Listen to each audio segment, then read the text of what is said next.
tudo começa quando Enoque estava deitado em sua cama e, já pegando no sono, recebe a visita de alguns seres que ele mesmo descreveu como homens enormes. E eles pediram a Enoque que os acompanhasse sem medo, comunicasse à sua família, porque iria estar com o Senhor dos céus. Homem de fé e servo dedicado ao Senhor, assim o fez. Então, Enoque foi colocado pelos anjos a bordo das nuvens e se foi. Em sua viagem avistou um lugar cheio de cristais e, lá chegando, viu lindas estrelas e planetas debaixo dos seus pés. Admirado com o magnífico brilho dos relâmpagos, os ventos aceleraram seu voo, o levando a outro lugar. E Enoque foi levado a um lugar majestoso e lá viu muitas coisas. Esse lugar era reservado aos justos e para os que serviam ao Senhor, por isso era chamado de primeiro céu. E os ventos o conduziram a um lugar onde viu horrores, medo e escuridão. Enoque chegava ao segundo céu, um lugar tenebroso, com as mais diferentes torturas e desespero. Os que ali estavam recebiam tal castigo por induzirem os humanos a pecar, revelando conhecimentos secretos. E mais 8 céus foram visitados, totalizando 10 céus. Diante de tantas visões e sem a capacidade de assimilar tudo aquilo, Enoque sofreu um choque e caiu exausto. Resgatado pelo arcanjo Gabriel, foi alçado e levado à presença do Senhor dos Mundos. Curvando-se na presença de Deus e convidado a sentar-se à sua esquerda, foi-lhe dada a missão de retornar à Terra por 30 dias e levar a mensagem de Deus aos homens. Sob a instrução do arcanjo da sabedoria, Pravuil, responsável por todas as obras do Senhor, Enoque recebeu livros e uma pena de escrita para iniciar a missão, porque retornaria em definitivo para junto do Pai Celestial. Passado 30 dias, quase 2.000 pessoas o recepcionaram para despedir-se. E após conversar com os homens, o Senhor enviou seus anjos que levaram Enoque para junto de si. Ao chegar ao primeiro céu, Enoque viu um grande mar, maior que os mares da terra. O levaram para os anciãos e os dirigentes das ordens estelares. Lá, ele viu 200 homens alados que gerenciam as estrelas e suas funções nos céus. Em frente ficavam as tesourarias, onde os anjos mantêm seus terríveis depósitos. E esses mostraram a Enoque a tesouraria do orvalho, pura como o azeite de oliva, e lá viu todas as flores da terra. Após ver tudo isso, foi levado ao segundo céu, e presenciou o ardor e o terror das trevas, mais escuras que as da terra. Neste lugar de horrores, Enoque viu prisioneiros atados, vigiados que aguardavam um grande julgamento. Homens deste lugar choravam durante todo o tempo, um lugar tenebroso de angústias e dos mais sombrios desejos pela morte. E após ver isso, foi levado ao norte, que ficava o terceiro céu. Um lugar ainda pior, uma mistura de trevas e escuridão que sufocavam os que lá estavam. A única luz que resplandecia advinha de um rio cheio de larvas incandescentes, e o fogo estava espalhado por toda parte. O frio cortante, sede e tremores multiplicavam os tormentos deste lugar. E lá estava a pior ode de anjos impiedosos que portavam armas terríveis, inimagináveis para executarem as formas de tortura que nenhum ser humano era capaz de imaginar. E Enoque foi conduzido ao quarto céu. Lá lhe mostraram os sucessivos acontecimentos e sua organização. Viu que o sol era maior que a lua, viu a formação do dia e da noite, viu que sua composição se fazia por ciclos. Viu 8 grandes estrelas seguindo continuamente o sol. Cada estrela controlava outras 1.000 e no total eram 8.000. Essa majestosa manifestação do universo era acompanhada durante o dia por 15 miríades de anjos, e à noite juntavam-se 1.000 anjos. E se voltando para o sol, Enoque viu que a órbita do astro-rei era seguida por homens alados, e dentro das chamas flamejantes acenderam-se 100 anjos. De lá saíram a Fênix e Chalquidri, com os pés e caudas na forma de leão e cabeça de crocodilo. Feitos por Deus, responsáveis por dar o calor ao sol, esses elementos voadores eram enormes, de aparência escarlate, multicoloridos, com 12 asas que emanavam sons assombrosos. E no meio dos céus, Enoque viu soldados armados que serviam ao Senhor. Incessantes eram suas vozes e vários cânticos que assombravam qualquer inteligência de tão magnífico. E os dois homens o levaram ao quinto céu. Lá viu incontáveis Grigori, soldados de aparência humana e maiores que os gigantes da terra. A expressão melancólica e seu silêncio eram devidos à traição dos votos com Deus quando foram à terra tomar as belas mulheres e as engravidaram, dando origem aos gigantes. E após isso, Enoque foi levado ao sexto céu. Lá viu 7 grupos de anjos brilhantes e gloriosos. Os seres eram iguais, gerenciavam o movimento das estrelas, a alteração da lua, a revolução do sol e o bom governo do mundo. Enoque estava diante dos arcanjos, aqueles que estão acima dos anjos. Lá viu os responsáveis pelas estações do ano, pelos rios, pelos mares e pela vegetação. Ao lado viu um anjo anotando todas as almas dos homens e todos os seus feitos.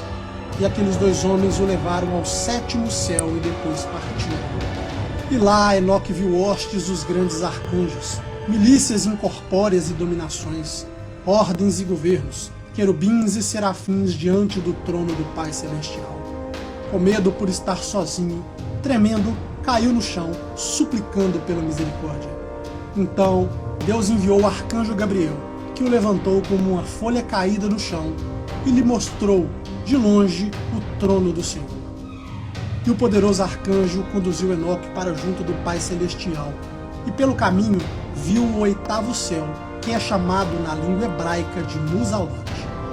Lá, Enoque viu que muda as estações, a seca e a umidade, e os 12 signos do zodíaco que ficam acima do 7º céu.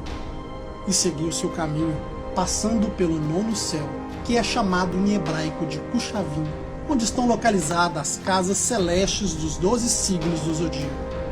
Então, finalmente Enoque chega ao 10º céu, e o arcanjo Gabriel lhe apresenta a face do Rei do Universo. A história começa quando o anjo Samiasa, guardião de todos os conhecimentos, caiu em tentação ao ver a beleza das mulheres da terra. Então, Samiasa juntou outros anjos para contar seu desejo de tomar essas mulheres para si, a qualquer custo, a qualquer preço. Na reunião estavam mais de 18 anjos, 18 poderosos líderes alados nos quais lideravam outros 10 anjos. Mas Samiasa era um anjo guardião do conhecimento. Ele sabia que era muito arriscado fazer isso sozinho e decidiu propor aos anjos um pacto, porém sem retorno. Foi quando as quase 200 criaturas aladas voaram ao Monte Hermon e fizeram um acordo e juraram silêncio. Após o pacto, a horda angelical invadiu a terra, agarrando as mais belas mulheres. Mas essa rebelião não saiu como esperado, porque os anjos não contavam que as mulheres da terra estavam férteis e as engravidaram. E a mistura dos anjos com seres mortais deram a vida a seres anormais. Bestas, criaturas bizarras, anomalias enormes, metade homem e metade anjo. Os filhos dos anjos, as criaturas chamadas de Néfilins. Seres gigantescos, mais fortes, mais altos e mais famintos que os homens. Com o passar do tempo cresciam em altura e força, mas também no apetite que já era insaciável. Então, as mulheres da terra lhes deram toda a comida, folhas e frutas, porém, quando a comida chegou ao fim, os Néfilins passaram a atacar os animais. Comiam tudo, répteis, peixes e todo animal que estivesse pela frente. Mas o pior estaria por vir, porque as provisões de alimentos novamente chegaram ao fim, e os gigantes passaram a atacar e a comer os homens. Os anjos rebeldes não se deram conta que seus atos gerariam outros problemas além das criaturas bizarras. Ao tomar as mulheres para si, os seres angelicais repassaram os conhecimentos secretos a cada uma delas. Conhecimentos proibidos que somente os anjos tinham acesso. E não precisou de muito tempo para que os homens de carne e osso aprendessem as artes da metalurgia, da ciência dos cosméticos, a arte do cultivo. Porém, junto a isso, as artes ocultas. Então, despreparados para tais sabedorias, os imortais caíram em desgraça. Todos os pecados aumentaram, a fornicação era diária e tudo o que era impuro aos olhos de Deus se espalhou, corrompendo todos os homens. O mundo estava à beira do precipício, um homem a um passo de desaparecer frente às várias guerras em curso causadas pelos atos dos anjos rebeldes. Mas o clamor dos seres humanos foi ouvido por outros anjos. Anjos fiéis ao Senhor, que ao verem todas as desgraças causadas pelos anjos rebeldes, decidiram se reunir e contar a Deus, o Senhor dos mundos. Os arcanjos poderosos, Miguel, Rafael, Gabriel e Uriel, descreveram todas as injúrias, todos os sortilégios, os crimes cometidos até sobre as abomináveis criaturas gigantes que mancharam o chão sagrado com sangue inocente. Então, Deus decide pôr um fim e mandar um grande dilúvio para purificar a terra, exterminar a raça de gigantes e lançar os anjos rebeldes num abismo incandescente de fogo. Mas o que poucos sabem é que a história dos anjos caídos está presente em quase todas as civilizações e culturas ao redor do mundo. Elas aparecem nos textos sumérios, incas, maias, egípcios e tantos outros, sobretudo quando falamos no famoso dilúvio. Nos documentos dos maias está assim: deuses criaram seres humanos para povoar a terra, porém, da mesma forma que o livro de Enoque, os homens se tornaram arrogantes. Os deuses então enviaram um grande dilúvio para exterminar tudo, sem poupar ninguém. Na Suméria temos Gilgamesh, um semideus que buscava a imortalidade quando encontra duas criaturas imortais que lhe contam exatamente sobre um grande dilúvio, enviado para pôr fim à humanidade desobediente. O outro é o povo Inca. Lá temos o deus Viracocha, que mandou um grande dilúvio para matar os gigantes. Em seguida, mandou que repovoassem a terra. O dilúvio grego traz o deus Poseidon em seu grande dilúvio, que inundou a terra, já que os homens aceitaram o fogo de Prometeu no Monte Olimpo. Por fim, podemos citar os Anunnakis, seres que do céu desceram e se misturaram, ou misturaram seu DNA ao DNA do símio, para assim gerar uma criatura que lhes servissem de escravos na extração de minerais. Enfim, em todas as culturas e histórias temos exatamente a mesma descrição do livro de Enoque, desde os anjos caídos, do dilúvio, dos gigantes, dos Néfilins, porém com nomes e versões pouco diferentes. Será que o profeta Enoque realmente inventou tudo? E diante de todas as teorias apresentadas, em qual delas você acredita? E tudo começa quando uma raça de homens gigantes atormentava a terra, levando horror e morte a todos os lugares que passavam.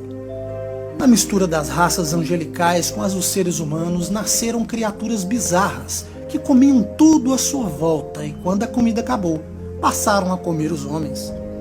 Esses seres eram chamados de Néfilins.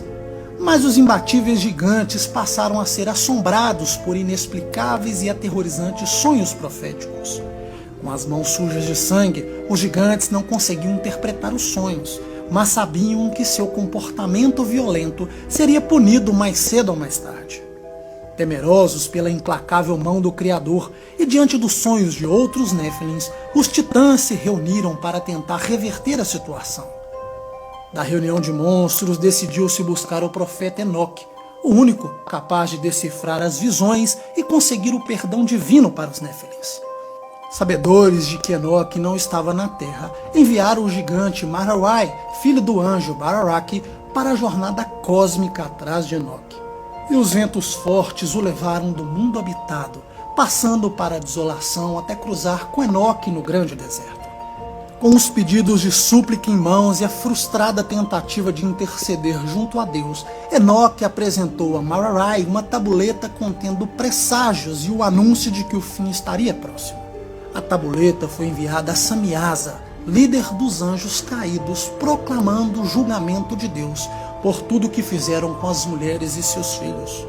Como não houve arrependimento, o dilúvio possuía a todos os seres vivos. Entre os pergaminhos encontrados em Qumran estava o livro dos gigantes, que, embora incompleto, os fragmentos trazem uma história complementar ao relato do profeta Enoque. Os Néfilins e os anjos desertores sabiam de que, como resultado de ações violentas, enfrentariam a fúria de Deus. Os pergaminhos foram danificados, mas a direção do texto é óbvia. Num ato de desespero, enviaram um dos Néfilins para fora da terra à procura de Enoque, atrás das interpretações dos sonhos e para pedir sua intervenção com Deus. Interessante notar que Enoque não entrega a tábua ao Néfilim, mas a envia ao chefe dos anjos caídos, Samiasa, o que nos dá a ideia de que o profeta já acompanhava os planos dos anjos caídos, ou que Deus os monitorava. A história dos anjos caídos é um desses eventos que aparece em quase todas as civilizações da antiguidade. Faz parte da mitologia hindu, judaica, sumeriana, inca, entre outras tantas.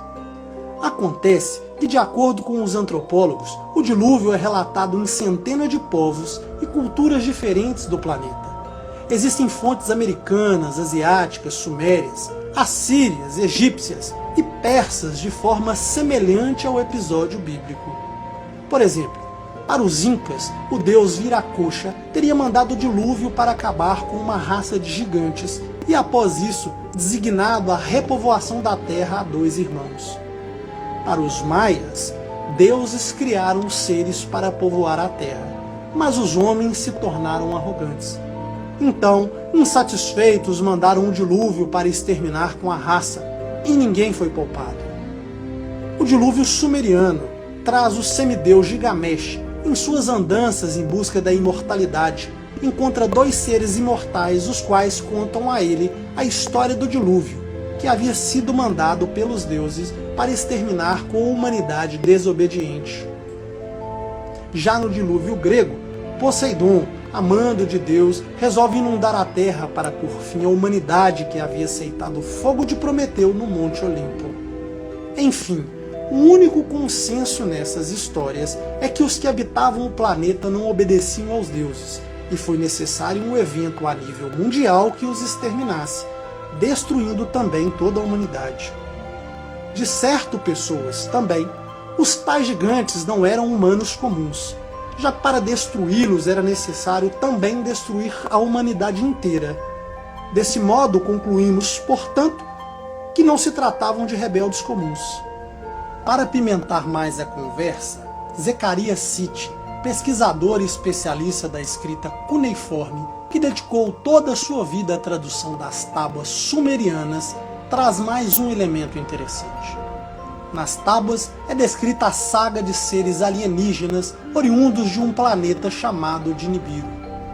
Estes seres aqui chegaram em busca de um mineral, possivelmente o ouro. Estes seres eram chamados de Anunnakis. Exímios geneticistas precisaram criar uma raça de seres que os servissem no trabalho de mineração, e para isso misturaram seu próprio DNA com o DNA do símio que habitava o planeta nesta época. Assim, os Néfilins, segundo as traduções das tábuas sumerianas, seriam fruto do cruzamento de alguns Anunnakis com as mulheres humanas, de modo que retornamos ao episódio dos anjos caídos do livro Enoque, número 2. E aí, pessoas? Diante de tantos elementos, tantas teorias, em qual delas você acredita? Não deixe de curtir este vídeo, muito menos de compartilhar nas redes sociais para ajudar o canal e, claro, deixe a sua opinião nos comentários.